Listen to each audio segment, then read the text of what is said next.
So today I will be talking about the DO2 and VO2. So DO2 and VO2. So what are they? DO2 means delivery of oxygen and VO2 means oxygen actually used by the tissue.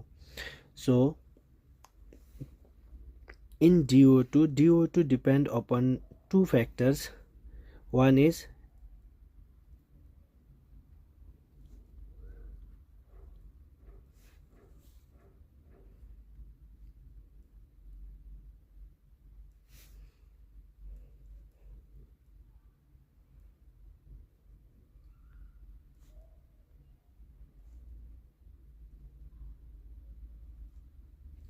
so basically it means that there are basically two things that DO2 depends upon. Number one, how much blood is pumped.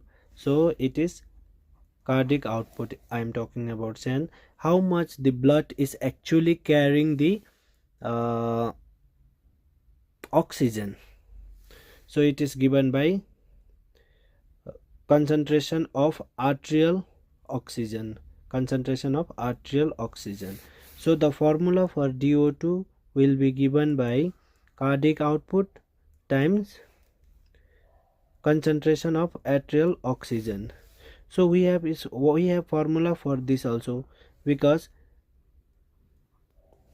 when the blood is carried, mainly it will be carried in two phase. One is bind with hemoglobin, other is with blood plasma.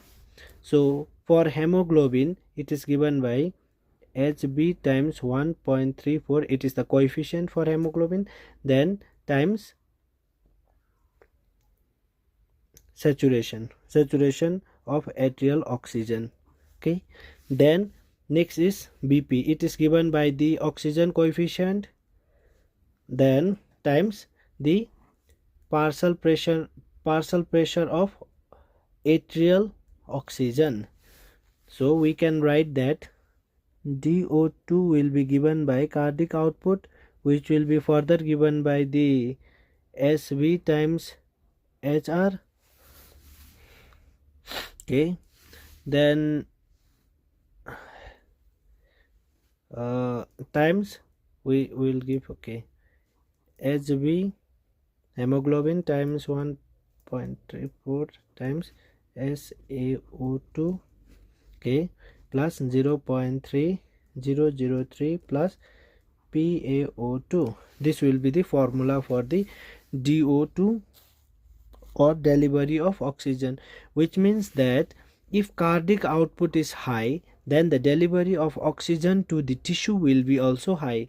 And other thing is that if the concentration of arterial oxygen is very high in blood, then also the uh, delivery of oxygen will be high. For example, our one hemoglobin has a 4 subgroup which has a 4.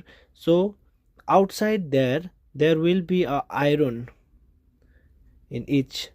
So that is actually helping to pull the oxygen toward them to carry.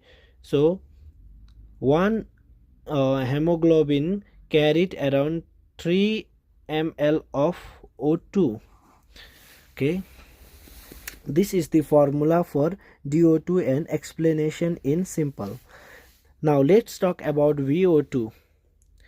So what is VO2? VO2 is actually nothing but how much oxygen is utilized by the tissue, because all the amount of oxygen that is delivered to tissue, it cannot be used by the tissue. Only the certain portion of that oxygen can be used. So it is also again depend upon the cardiac output. So more the cardiac output, the more will be the blood flow. Then it's mostly depend upon two factors here. One is, okay, how much oxygen is carried, sorry, concentration of atrial oxygen minus so concentration of venous oxygen. So basically what I am talking here is the amount of oxygen. For example, this is our arteries, okay, and it is carrying around 10 liters of O2. Then this is our tissue. Let's keep the example. This is our tissue. So the tissue use around 2 ml of O2. Others, after that, this is the capillary junction, right? Capillary. After that, there will be a venous. So 2 liter of oxygen is used. So remaining 8 liter will be floating in the venous return. Remaining 8 liter will be floating. So which means that only the 1/4 portion, 1/4 portion of oxygen is used. Remaining it will be going along with the venous return, and this 8 liter, the remaining 8 liter will be utilized by the body whenever it is in need. For example, during exercise, more amount of oxygen is needed by tissue. So in that time, without going to an aerobic respiration where the formation of lactic acid and the organ failure chances is very high, so the tissue or the organ utilize that floating oxygen of the venous. So this is the formula, and CO2 formula will be this itself, but whereas concentration of venous oxygen will be given by firstly hemoglobin times 1.34. This is also again carried into form plasma, and like what we have said, plasma and hemoglobin, then times, so this is saturation of venous oxygen, then plus 0.003, this is coefficient, then times we have is partial pressure of venous oxygen. This is the formula. So hope you guys have understand some concept. Okay, let me talk an example of COPD case. In COPD case, what will actually happen is that there are two phases, chronic bronchitis as well as emphysema, right? Emphysema, okay, yes. So in this case, what happen is that there will be a damage of the tiny air sac where the gases exchange occur. So what actually happen means, when the gas exchange is limited or affected, what will happen? Concentration of arterial oxygen will also decrease in this case, right? So concentration of arterial oxygen will also decrease, and also the saturation of arterial oxygen will also decrease in this case. So what actually happen means that in PD, cardiac output may increase or decrease. In septic load it may increase, or in COPD, late COPD, it may decrease. But due to decrease in concentration of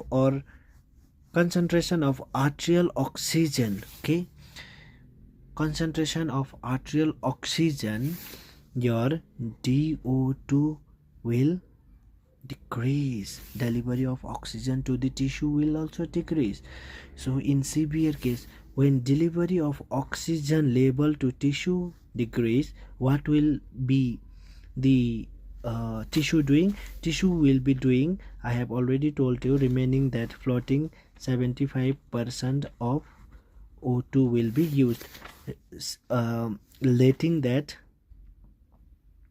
mm, saturation of venous oxygen to decrease. So in venous oxygen, the saturation of oxygen that is remaining in venous blood flow will also decrease. Then after the long term, VO2 will also decrease, leading to